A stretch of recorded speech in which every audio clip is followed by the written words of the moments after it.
Efesiërs 4 vers 28 sê dat as iemand 'n dief is, hy moet ophou steel. Maar wat dink jy is steel? Ons erken gewoonlik steel makliker as daar by ons gesteel word, as daar van ons gevat word wat aan ons behoort. As iemand jou foon of iets wat aan jou behoort sonder jou toestemming by jou vat, is dit beslis steel. Steel is om dit wat aan iemand anders behoort vir jou te vat en voor te gee dat dit joune is. Maar wat daarvan as ek papier by die werk vat en vir my daar uitdrukke maak? Wat daarvan as ek oproepe op die werk se rekening vir myself maak?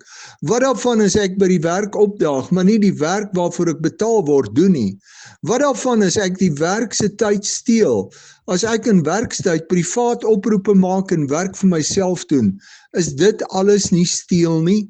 Handelinge 12 vers 20 tot 23 vertel dat die Grieke vir Herodes as 'n God eer as hy met hulle praat. Hulle het gesê dat dit 'n God is wat praat, nie 'n mens nie. En dan tref 'n engel van die Here vir Herodes, omdat hy nie die eer aan God gee nie. God gee vir ons die krag en die vermoëns om goed te wees met sekere goed. Gee ons vir God die eer as mense ons prys vir wat ons goed doen.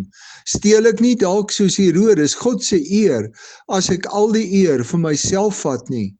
As die Here Jesus in Matteus 22 vers 39 sê dat ons naaste moet lief hê soos onsself, steel ons nie dalk hierdie liefde wat hulle nodig het by hulle, as ons nie in liefde teenoor hulle optree nie.